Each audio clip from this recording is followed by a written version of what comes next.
In the last video, we saw how we can modify existing property or columns in a table. After that, another scenario will be delete any of the existing property or columns in a table. This would not be that difficult, so what we'll do is we'll go back and let's remove the display order that we added. In order to remove that, all you can do is you can just comment the code out. This means that the model only has two properties now. If you save this, go to Tools, Package Manager, and add a new migration. We'll call this Remove Display Order Column from Genre Table. You can see the warning, it may result in loss of data because we're removing a column, and that is what it is doing here. We'll update the database and the column will be removed. Perfect. Let's go back to our database and hit refresh here. Great, the display order is no longer available. Once we do that, next thing that is possible is we can delete an entire class or a table from the database. So that might also sound familiar, but before I do that, I want to show you another thing in Genre. Let me close all the migrations here, and we have the Genre class. Right now you can see the Genre ID, it automatically detects this as a primary key. Let's change this column name from Genre ID to Genre_ID and add a migration and see how this looks. We'll go to Tools, NuGet Package Manager, and let me add a new migration. I'll just call this as temp migration. This time it gives us an error message. It says the entity type genre requires a primary key to be defined. I told you before that if you have ID like this, it will automatically detect that it is a primary key. But if you break it out, it does not detect that it's a primary key, and you have to manually specify that. We will see that in the later videos on how to specify, but I just wanted to show this to you.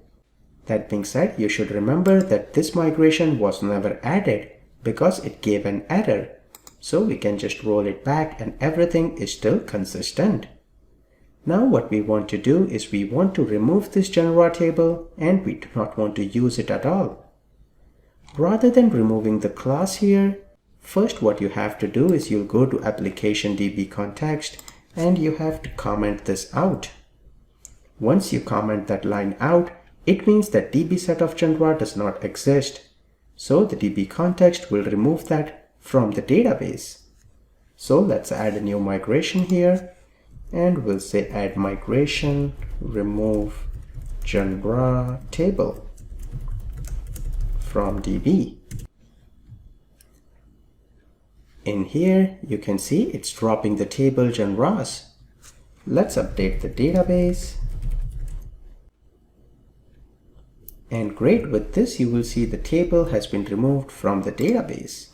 So we'll refresh and there we go. There's no genres anymore. So you can see how we can do all of the things that we want with our migrations. We added a new class, we added new properties, we modified existing property, we deleted existing property, and finally we deleted the class.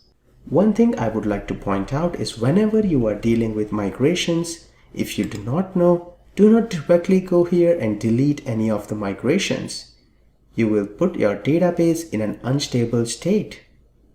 If by accident while you are developing and in initial phases that happens and you delete, one thing that you can do is you can delete this migrations folder altogether and add a new migration on a new database. That way it will render all of the changes that you have in your model. It will look here, render all of them, and put everything in a single migration. And then you can push that to the database. But again, if you are not familiar with that, always make sure you do not work directly with the migrations in here, like removing any of the migrations or changing names and things like that, because that will put your database in a very inconsistent way. Another thing about migrations is they are source control friendly. You can check in them, check out them, and once you check in, check out, based on that, if you fetch that branch and run the migration, it does all the processing as it is supposed to.